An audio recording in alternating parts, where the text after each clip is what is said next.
नमस्कार दोस्तों, स्वागत है आपका हमारे चैनल पर, जहां हर रात एक नया डर, एक नई रहस्यमयी दास्तान और एक अजीब सा खौफ आपका इंतजार करता है।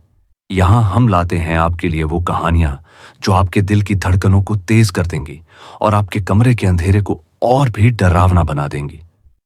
अगर आपको रहस्य, डर और अनसुलझे किस्से पसंद हैं, तो चैनल को सब्सक्राइब करना न भूलें और बेल आइकन जरूर दबाएं। मेरा नाम दिवाकर है। मैं माउंट आबू के पास के एक छोटे से गांव में डाकिया हूं। मेरी जिंदगी बहुत साधारण थी। सुबह उठना, चाय पीना, डाक खाने से चिट्ठियां उठाना और गांव गांव जाकर उन्हें बांटना, यही दिनचर्या थी। मुझे यह काम पसंद भी था क्योंकि इससे मुझे हर रोज अलग अलग लोगों से मिलने का मौका मिलता। लेकिन उस बरसाती सुबह ने मेरी जिंदगी हमेशा के लिए बदल दी। उस दिन हल्की बारिश हो रही थी। पहाड़ों की ठंडी हवा हड्डियों तक चुभ रही थी। मैंने अपना पुराना बरसाती कोट पहना और साइकिल पर निकल पड़ा। रास्ता सुनसान था, बस बारिश की आवाज, पेड़ों से टपकते पानी की बूंदें और मिट्टी की महक।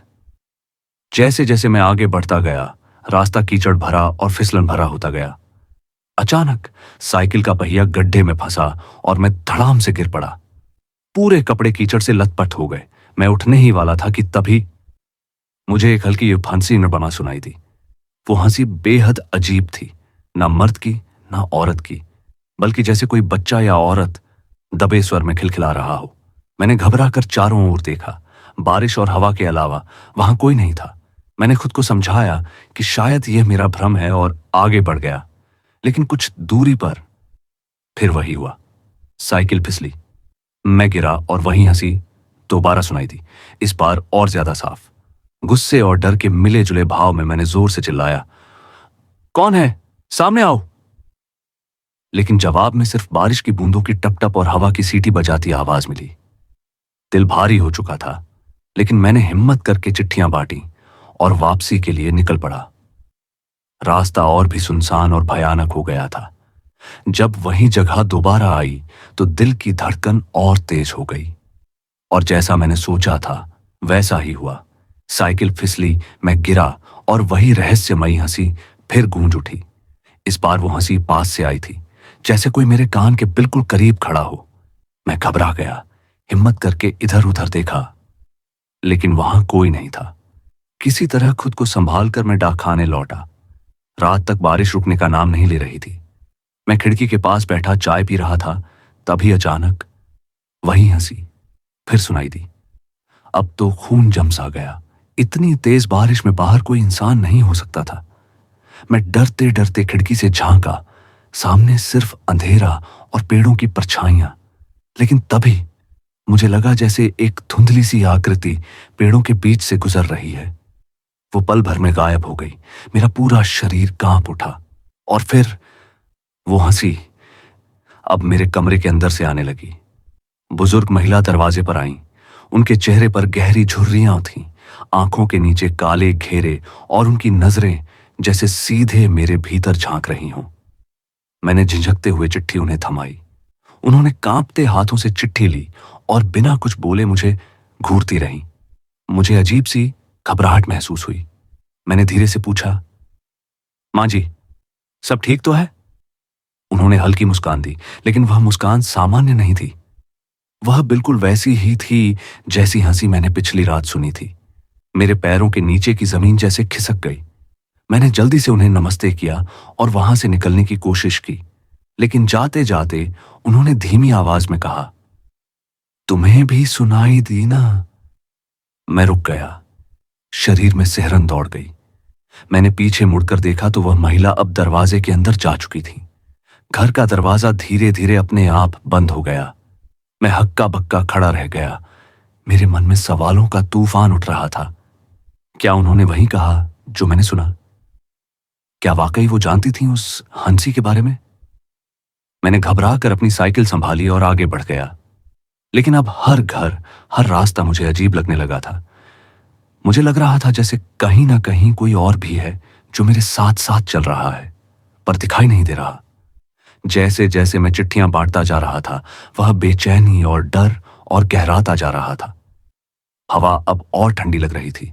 पेड़ अब और डरावने दिख रहे थे और हर झोंके के साथ ऐसा लगता था जैसे कोई मेरे कानों में फुसफुसा रहा हो। और फिर गांव के दूसरे किनारे पर एक पुराना जर्जर घर आया। वहां मुझे आखिरी चिट्ठी देनी थी। घर बेहद पुराना था।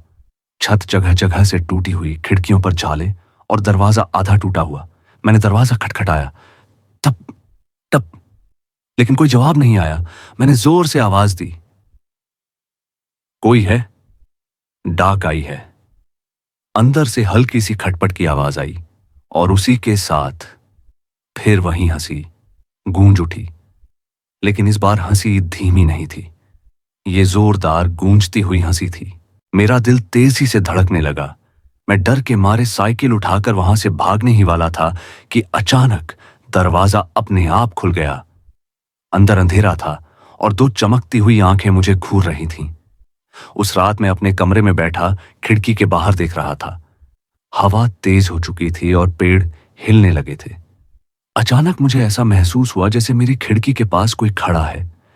मैंने धीरे से पर्दा हटाकर बाहर झांका, लेकिन वहां कुछ नहीं था। मैंने राहत की सांस ली और वापस कुर्सी पर बैठ गया। तभी कमरे के कोने से हल्की सी खिलखिलाहट सुनाई दी। मैंने तुरंत उठकर उस कोने में देखा। वहां सिर्फ अंधेरा था। मेरा गला सूखने लगा।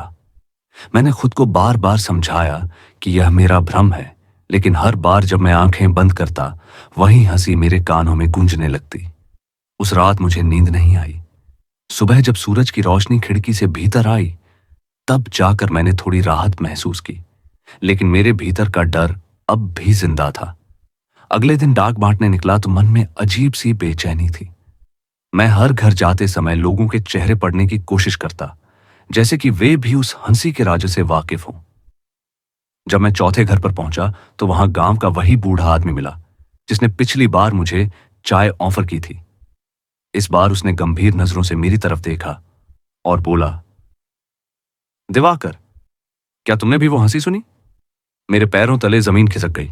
मैंने हकलाते हुए कहा, आपको कैसे पता?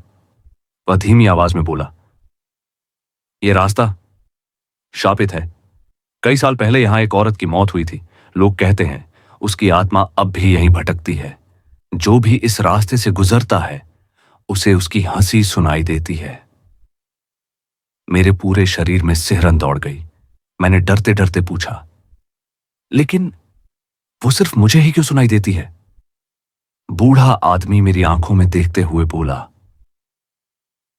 क्योंकि उसने तुम्हें चुन लिया है। यह सुनकर मेरी सांसें थम गईं। मैं जल्दी जल्दी वहां से निकल आया, लेकिन उसके बाद से हर जगह मुझे वही एहसास होने लगा, जैसे कोई अदृश्य परछाई मेरे पीछे पीछे चल रही हो। उस रात जब मैं बिस्तर पर लेटा तो खिड़की अपने आप खुल गई। बाहर से ठंडी हवा का झोंका आया और उसी के साथ वही हंसी पूरे कमरे में गूंज उठी। लेकिन इस बार सिर्फ हंसी नहीं थी। मुझे लगा जैसे कोई धीरे धीरे मेरा नाम पुकार रहा हो, दिवाकर, दिवाकर। मैं पसीने से भीग चुका था। मेरी आंखें डर से फटी रह गईं और तभी दरवाजे के पास मुझे एक परछाई दिखाई दी। पीछे कदमों की आवाज सुनकर मेरा दिल जोर जोर से धड़कने लगा। मैंने चारों तरफ ध्यान से देखा। खाली पगडंडी, हवा में झूलते पेड़ और सन्नाटा, लेकिन वो आवाज मुझे साफ सुनाई दी थी। मैं धीरे धीरे साइकिल की ओर बढ़ा। तभी झाड़ियों के बीच कुछ हलचल हुई। मैंने डरते हुए नजर डाली। वहां से एक काला कौआ अचानक उड़ता हुआ बाहर निकला। मैंने चैन की सांस ली, लेकिन अगले ही पल वही हंसी फिर गूंजी। इस बार वे हंसी पगडंडी पर गूंज रही थी और मुझे यकीन था ये न मेरा भ्रम था और न ही कोई मजाक। मैं साइकिल पर सवार होकर आगे बढ़ा।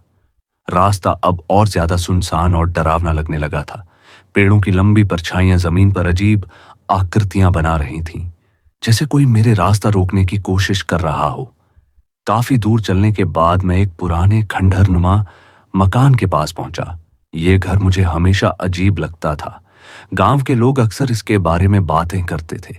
कहते थे कि कई साल पहले यहां एक औरत की रहस्यमय मौत हुई थी और तभी से इस घर के आसपास अजीब घटनाएं होती रहती हैं। दरवाजा आधा टूटा हुआ था और खिड़कियां काले गड्ढों जैसी लग रही थीं। मैंने सोचा, यहां कोई नहीं रहता तो फिर यहां चिट्ठी क्यों भेजी गई होगी? लेकिन मेरे हाथ में साफ लिखा था यही पता। मैंने धीरे धीरे दरवाजा धकेला। वह चर्र चर्र की आवाज के साथ खुला। अंदर घुप अंधेरा था।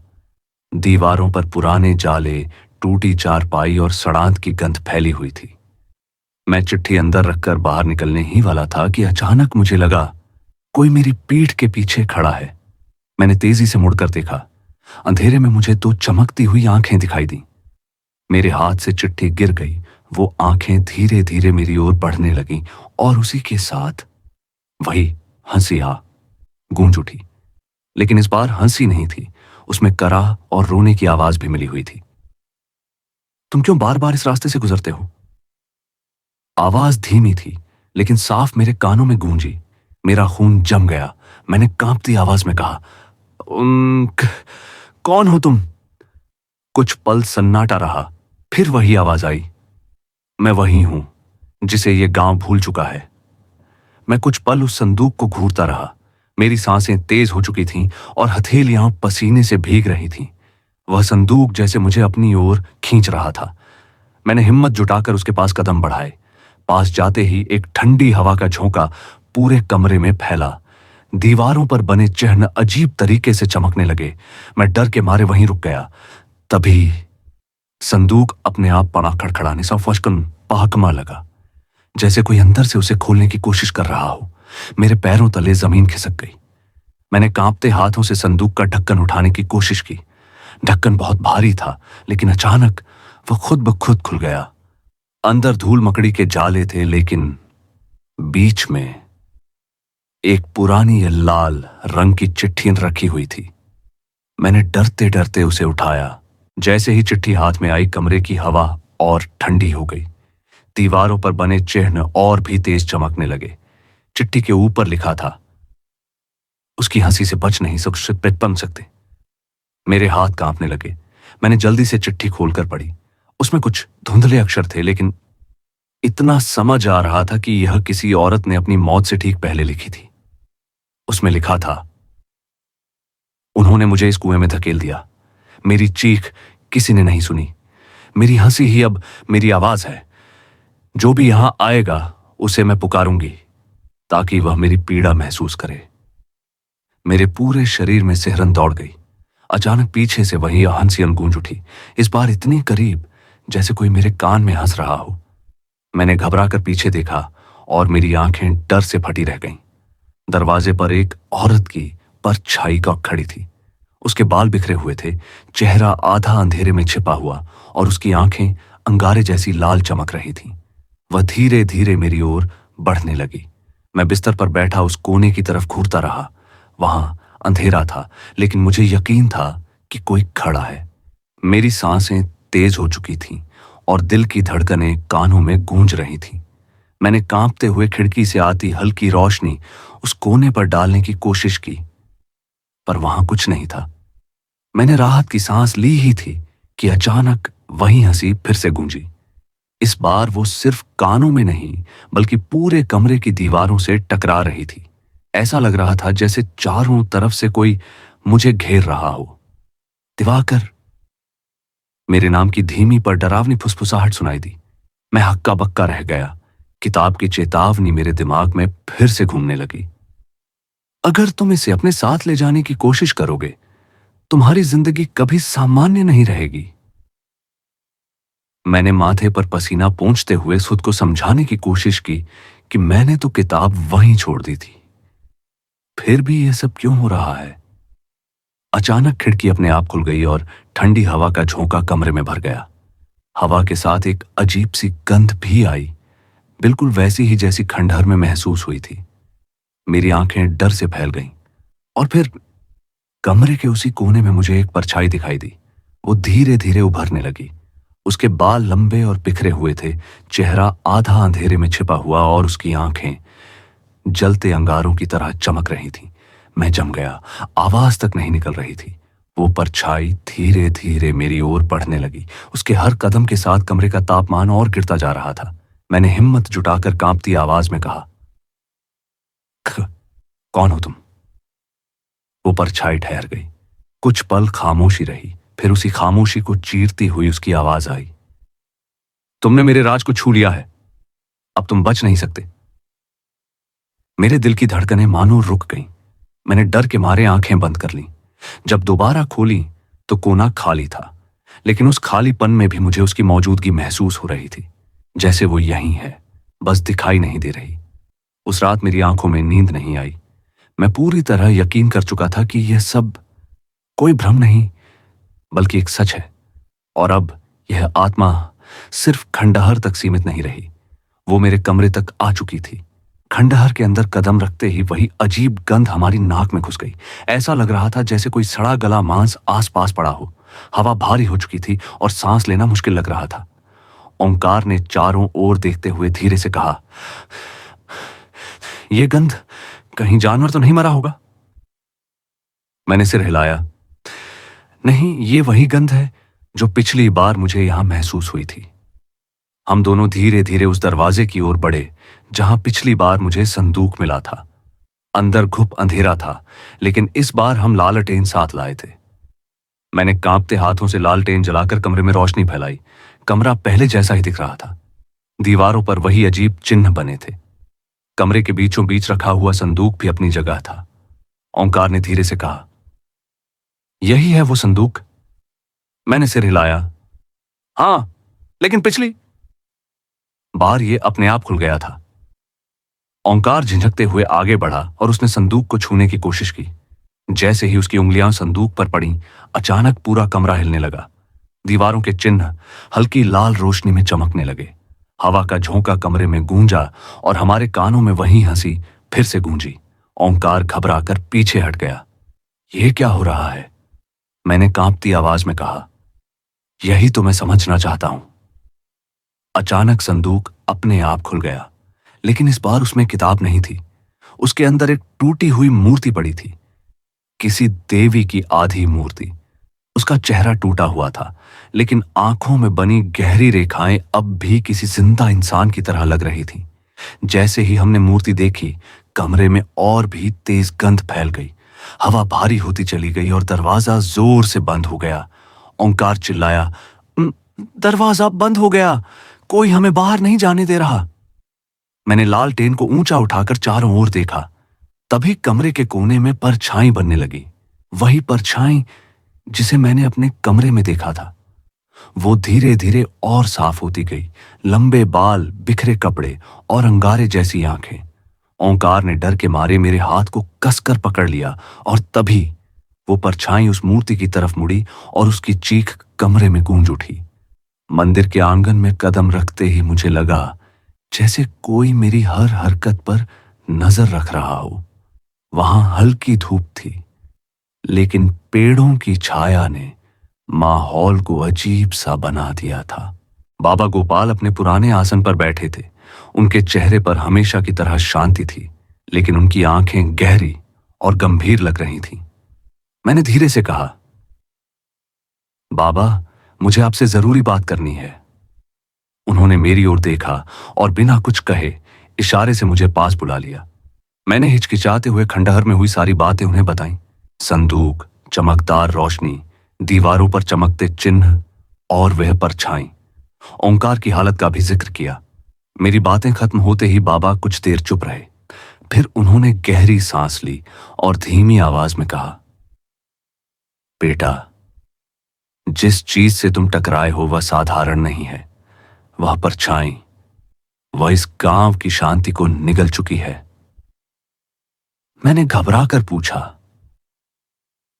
कौन है वो परछाई और क्यों हमें निशाना बना रही है? बाबा ने इधर उधर देखा जैसे कोई हमारी बातें सुन न ले। फिर धीरे धीरे बोले, सालों पहले उस मंदिर में एक अनुष्ठान हुआ था। पुजारी लोग लालच में आकर शक्ति पाने की कोशिश कर रहे थे। उन्होंने देवी की प्रतिमा को तोड़कर उसका एक हिस्सा उस संदूक में बंद कर दिया और तभी से देवी का क्रोध इस गांव पर मंडराने लगा। वह परछाई उसी देवी के अपूर्ण स्वरूप की आत्मा है। जब तक उस प्रतिमा को पूरा नहीं किया जाएगा और सही विधि से पूजा नहीं होगी, वह आत्मा भटकती रहेगी और जिसने भी उसकी चेतावनी अनसुनी की, वह उसकी पकड़ से बच नहीं पाएगा। मेरा गला सूख गया। तो क्या मैं और ओंकार अब उसकी पकड़ में हैं बाबा? बाबा ने आंखें बंद की और कहा, हाँ बेटा, लेकिन अभी भी समय है। तुम्हें वो मूर्ति वापस जोड़नी होगी और सही अनुष्ठान करना होगा। लेकिन याद रखना, यह आसान नहीं है। जिस रात चांद सबसे काला होगा तभी यह विधि पूरी हो सकती है। तब तक वह परछाई तुम्हारे आसपास रहेगी, तुम्हें डराएगी, सताएगी और तुम्हें तोड़ने की कोशिश करेगी। बाबा की बातें सुनकर मेरा दिल जोर जोर से धड़कने लगा। इसका मतलब था कि असली युद्ध अभी शुरू होना बाकी था। बाबा की बातों ने मेरे भीतर हलचल मचा दी। मैं सोचने लगा, क्या सच में यह सब मेरी किस्मत का हिस्सा है? क्या मैं सिर्फ एक डाकघर का कर्मचारी नहीं, बल्कि किसी बड़े रहस्य में फंसा हुआ हूं? मैंने साहस जुटाकर बाबा से कहा, अगर यह सब केवल शुरुआत है तो मुझे आखिर किसके लिए तैयार होना चाहिए? बाबा की आंखों में हल्की चमक उभरी। उन्होंने गंभीर स्वर में कहा, खंडहर में जो तंत्र शक्ति जागृत है उसका असर पूरे गांव पर है।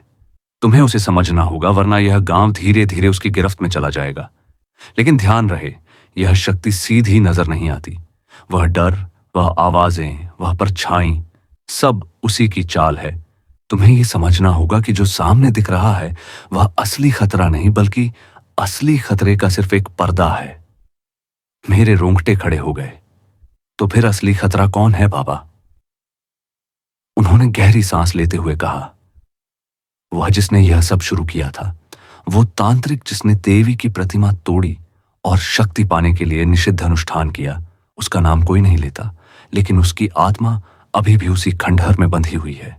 और जो भी उस संदूक और किताब तक पहुंचता है वह उसकी गिरफ्त में आ जाता है। मैंने घबरा कर पूछा, तो क्या वह परछाई उसी तांत्रिक की है?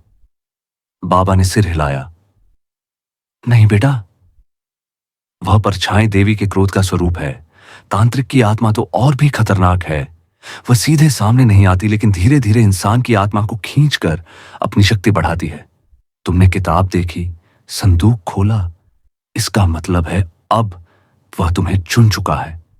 मेरी सांसें तेज हो गईं। तो क्या मैं अब बच नहीं पाऊंगा?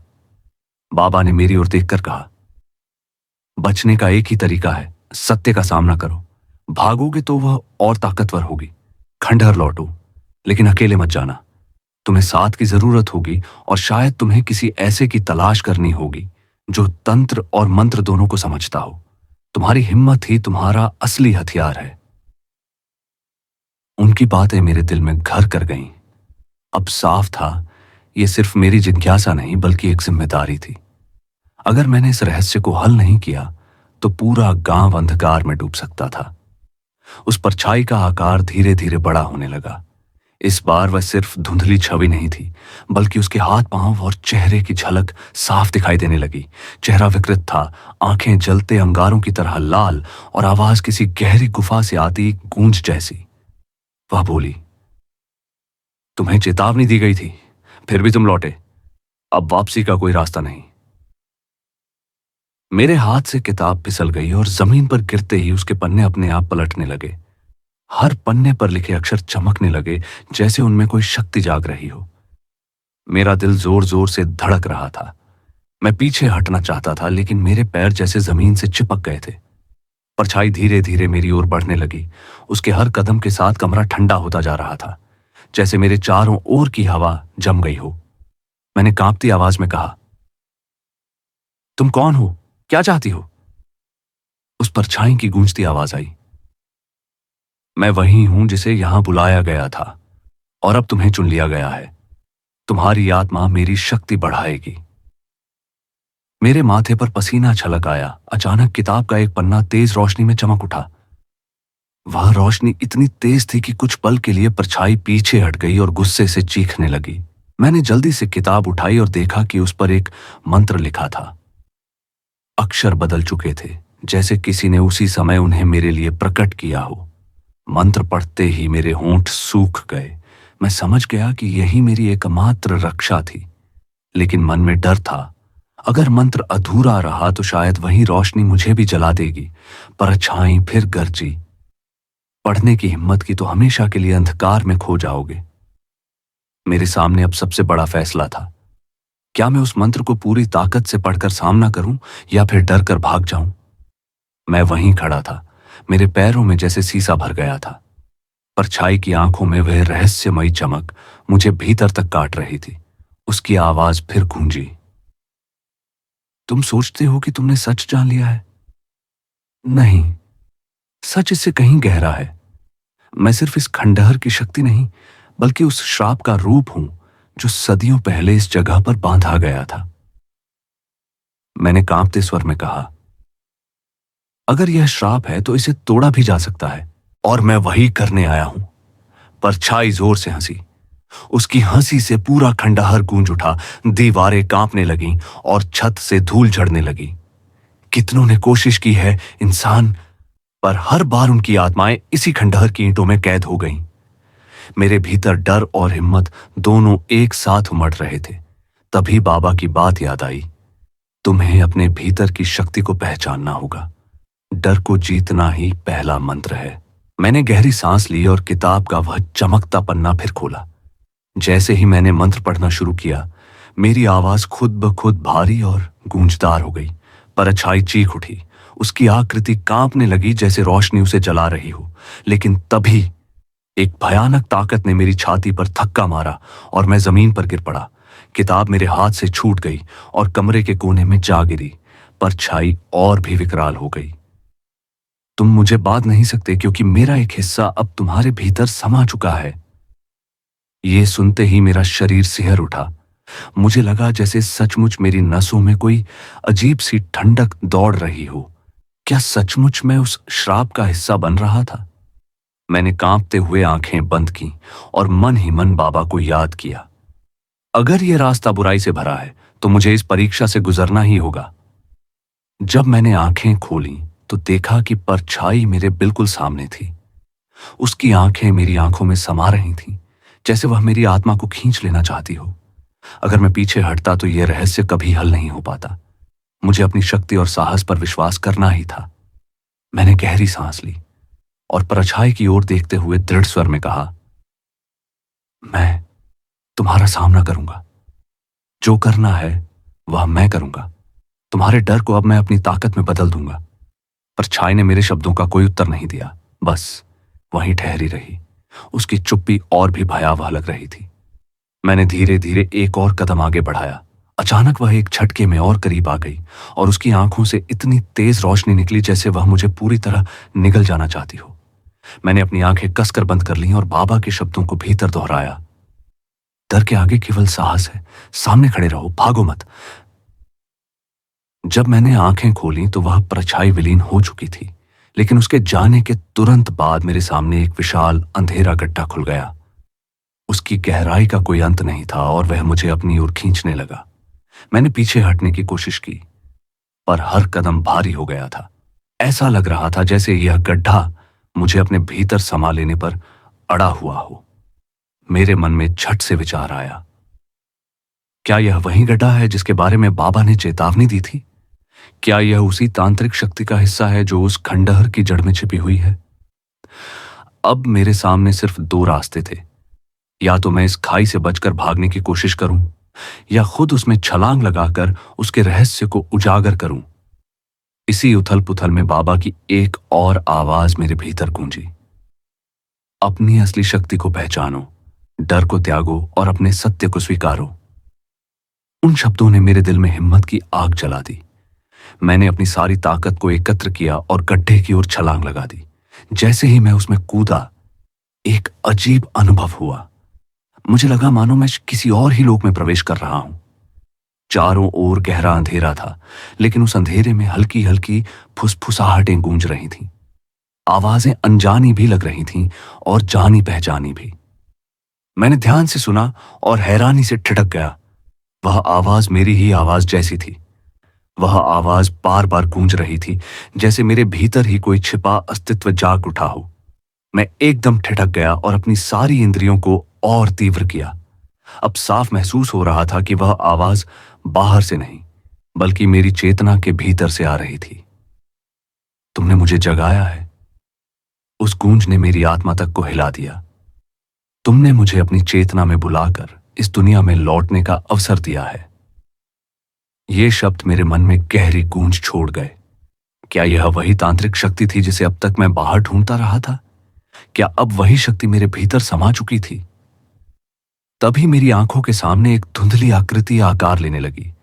वह अंधेरी, धुंधली और अस्पष्ट थी, लेकिन उसके भीतर एक अजीब आकर्षण था। मुझे तुरंत समझ आ गया, यही वह ताकत थी, वही रहस्य जिसे मैं इतने दिनों से तलाश रहा था। अब मुझे एहसास हुआ कि यह अंधकार केवल एक खाली जगह नहीं, बल्कि खंडहर का असली रूप था। यही वह स्थान था जहां सदियों से शक्तियां कैद थीं, और अब समय आ चुका था कि मैं उन्हें पहचानूं। मैंने ठोस आवाज में कहा, तुम मुझसे खेल रहे हो, लेकिन अब मैं तुम्हें नियंत्रित करूंगा। यह सत्ता तुम्हारी नहीं, मेरी होगी। तुम्हारी ताकत से मैं डरने वाला नहीं। जैसे ही मैंने ये शब्द बोले, वह आकृति अचानक और स्पष्ट होने लगी। मेरी सांसें अटक गईं। अब वह सिर्फ धुंधली परछाई नहीं थी, बल्कि किसी अज्ञात शक्ति का साकार रूप थी। वह ताकत जिसने सदियों से इस खंडहर को जकड़ रखा था, उसकी उपस्थिति ने वातावरण को जमा दिया। एक ठंडी लहर मेरे पूरे शरीर से गुजरी, नसें सुन्न पड़ गईं, लेकिन मेरी आंखों में अब डर की कोई जगह नहीं थी। मुझे साफ समझ में आ चुका था कि डर केवल मन का भ्रम है, और यह भ्रम अब मेरा दुश्मन नहीं, मेरी ताकत बनने वाला था। आकृति ने मेरी ओर गहरी नजर डालते हुए सांस खींची और उसके होंठ हिले। तुम समझते नहीं हो, तुम किससे टकरा रहे हो? यह खंडहर केवल पत्थरों का ढेर नहीं, बल्कि एक प्राचीन शक्ति का निवास है। तुम्हारा साहस तुम्हें बचा नहीं पाएगा। उसी क्षण मुझे कहीं पास से किसी पुराने दरवाजे के चरमराने की आवाज सुनाई दी, जैसे कोई अज्ञात लोक का द्वार खुल रहा हो। मैंने गहरी सांस ली, अपनी सारी ऊर्जा को समेटा और दृढ़ स्वर में एक कदम आगे बढ़ाते हुए कहा, तुमसे बड़ी ताकत क्या होगी जो मुझे डरा सके? मैं डरने के लिए पैदा नहीं हुआ हूं। यह खंडहर और इसकी शक्ति अब मुझसे नहीं खेल सकती। मेरे शब्द सुनकर उस आकृति की आंखों में क्षण भर के लिए एक हल्की चमक उभरी, लेकिन तुरंत ही गायब हो गई। उस पल मुझे यह स्पष्ट हो गया कि अब सब कुछ मेरी मानसिक स्थिति पर निर्भर था। डर या भ्रम में पड़ते ही मैं हार जाऊंगा, लेकिन अगर अपने संकल्प और आत्मविश्वास को थामे रखूं, तो कोई भी शक्ति मुझे रोक नहीं सकती। आकृति की आवाज गूंजी, तुम सही कहते हो इंसान, तुम में शक्ति है, लेकिन तुम्हें अभी तक यह नहीं पता कि किस रास्ते पर चलना है। ताकत है, मगर दिशा नहीं। उसके शब्द मेरे भीतर उतर गए।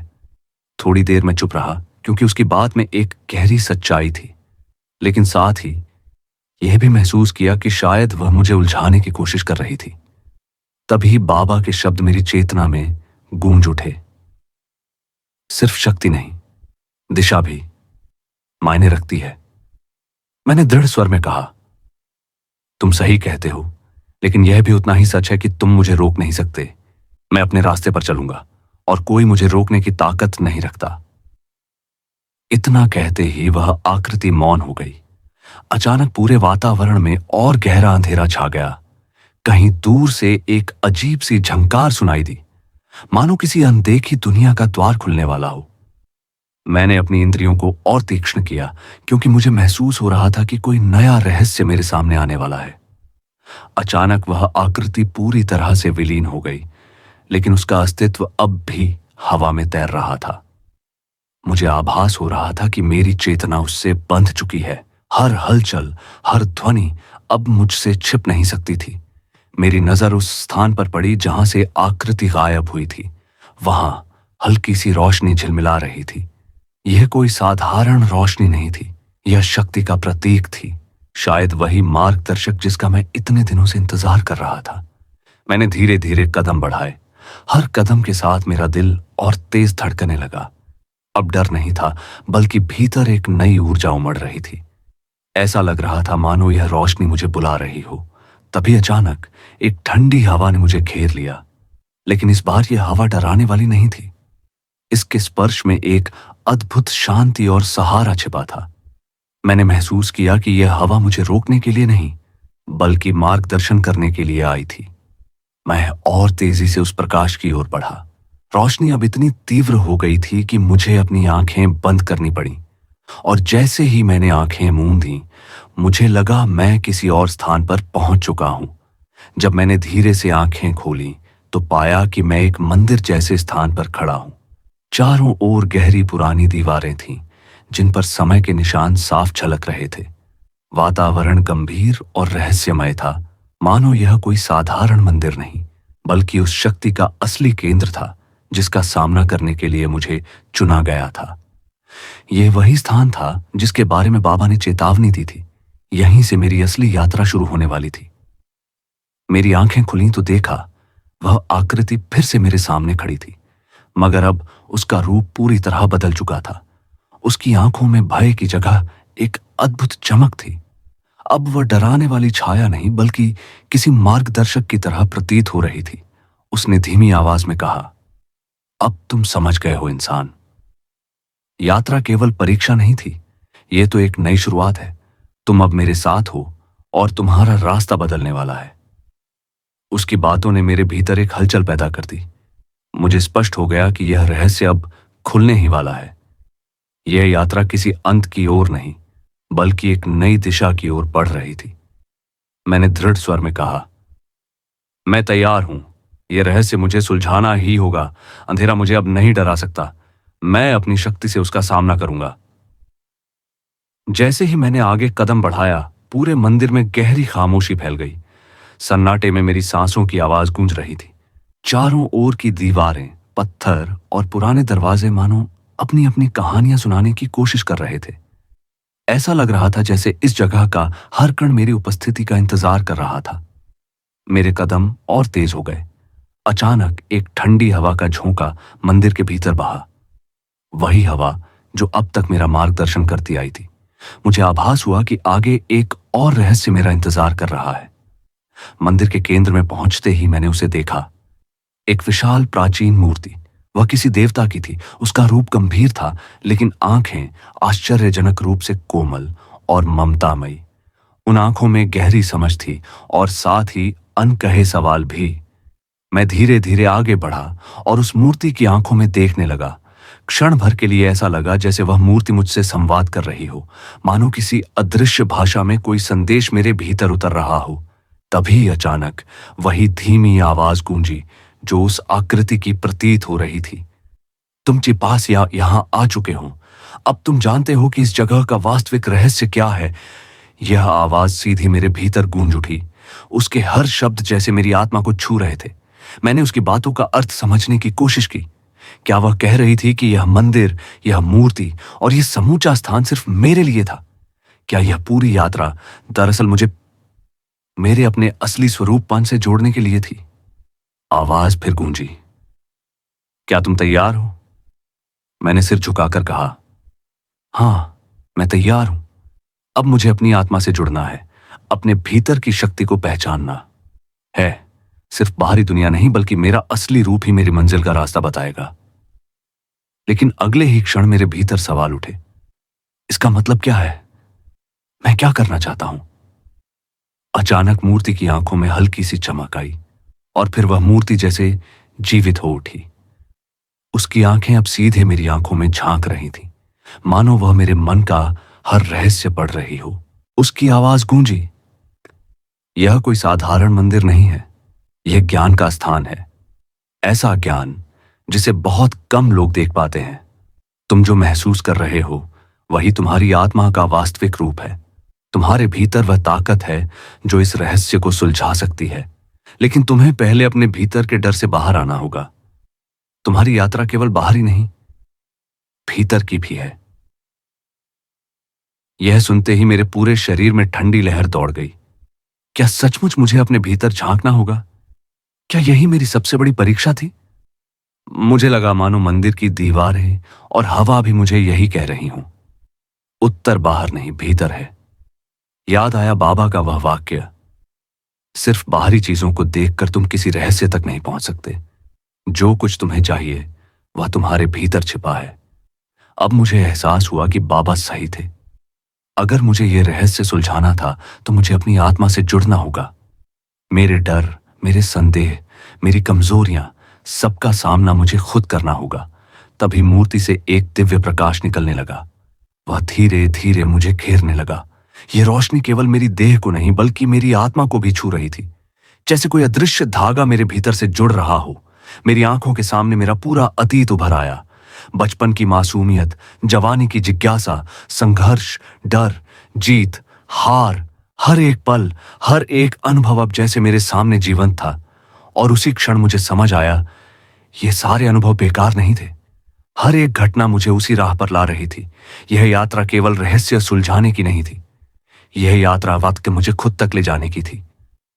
उस उज्जवल रोशनी के बीच मैंने एक और सच्चाई को महसूस किया। मेरे भीतर एक गहरी छुपी हुई शक्ति थी, जिसे अब तक मैंने कभी पहचाना ही नहीं था।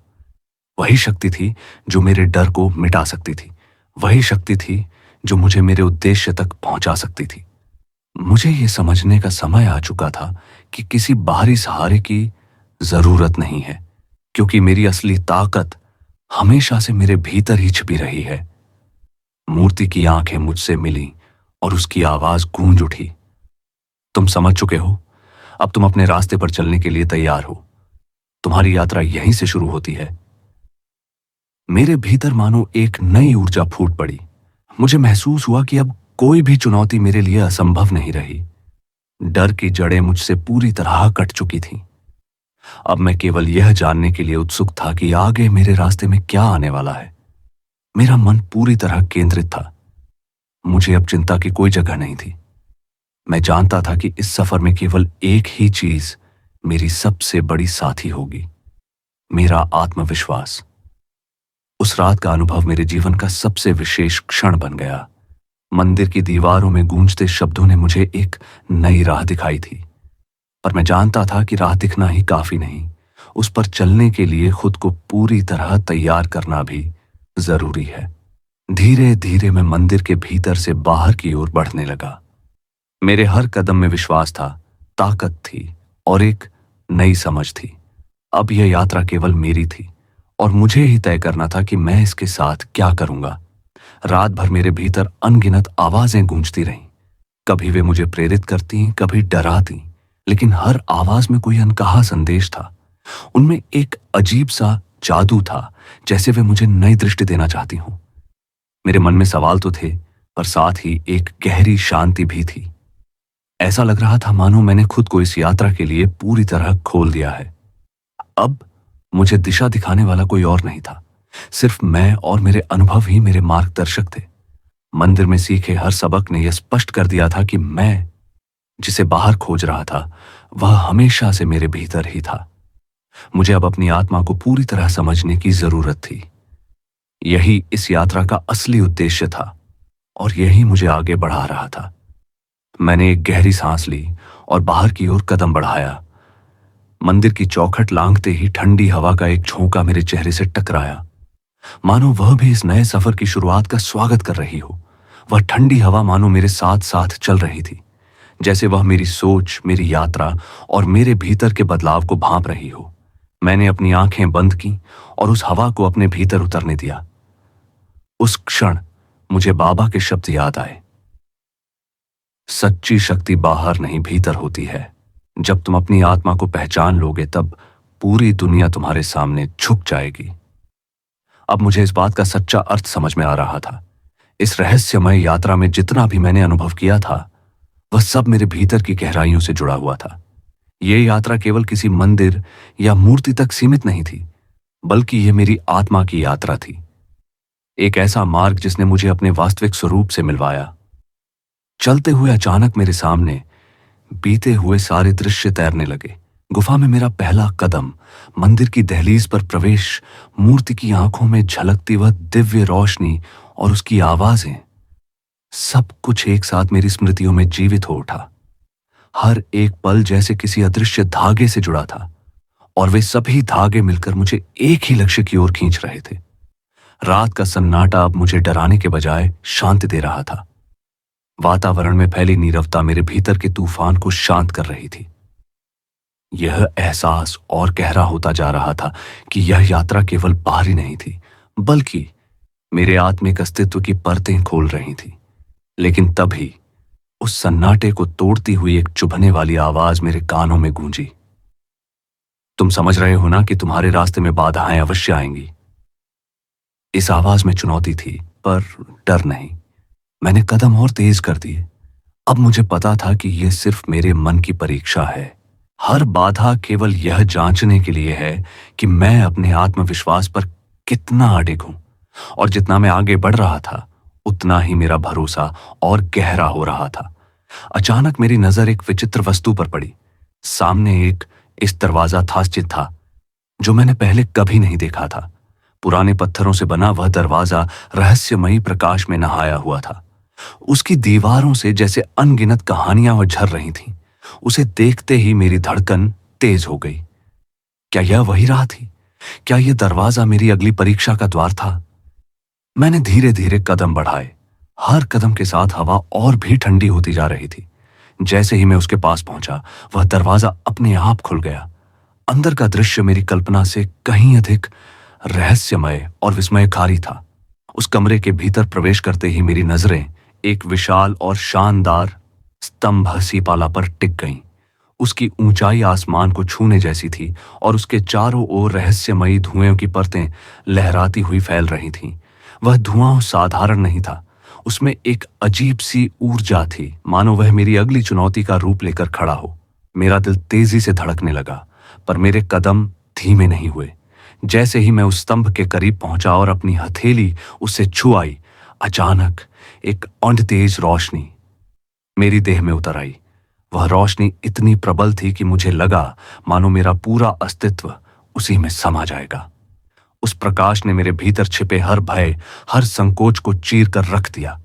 वह मेरे अंदर की कमजोरियों को नष्ट कर रहा था और मेरी आत्मा को एक नई दिशा, एक नया साहस प्रदान कर रहा था। धीरे धीरे वह उजाला मंद हुआ और मेरी आंखों के सामने एक नया दृश्य मुझसे खुलने लगा। अब मैं किसी और ही लोक में खड़ा था। एक ऐसी जगह जहां सब कुछ अपरिचित होते हुए भी गहराई से जाना पहचाना सा लग रहा था। मुझे महसूस हुआ कि यह वही स्थान था जहां मुझे अपनी अंतिम परीक्षा पलाश का सामना करना था। यह अब केवल यात्रा नहीं रही थी, यह एक आत्मिक यज्ञोपवीत था, मेरे और मेरी ही शक्तियों के बीच। हर मोड़, हर अनुभव ने मुझे परत दर परत खोलते हुए इस क्षण तक पहुंचाया था। अब मैं तैयार था उस अंतिम सत्य को छूने के लिए, जो मुझे मेरे वास्तविक उद्देश्य तक ले जाएगा। मैं आगे बढ़ा। हर कदम के साथ मेरे भीतर एक अद्भुतमक शांति और आत्मविश्वास से चीज का जन्म हो रहा था। मानो मैं केवल रास्ते पर नहीं चल रहा था, बल्कि अपनी आत्मा के साथ मिलन की ओर बढ़ रहा था। मेरे सामने जो मार्ग फैला था, वह मात्र पत्थरों या रोशनी का रास्ता नहीं था। वह मेरे अनुभवों, मेरे संघर्षों और मेरी समझ का रूप ले चुका था। मेरे भीतर की आवाज फुसफुसाई, यह कोई साधारण यात्रा नहीं, यह स्वयं जीवन है। मेरा भ्रम, मेरा डर, मेरा संकोच, सब कुछ उस मिलन की प्रक्रिया में विलीन हो गया। मेरे भीतर केवल एक अनकहा आनंद शेष था, आनंद जो स्वतंत्रता का था, आत्मज्ञान का था। तो दोस्तों, द हॉन्टिंग फियर की यह कहानी सुनकर आपके दिल की धड़कनें तेज हुई या नहीं? नीचे कमेंट करके बताइए और चैनल को सब्सक्राइब जरूर कर लें, क्योंकि अगली बार जो किस्सा हम लाने वाले हैं, वह शायद आपकी सांसें रोक दे।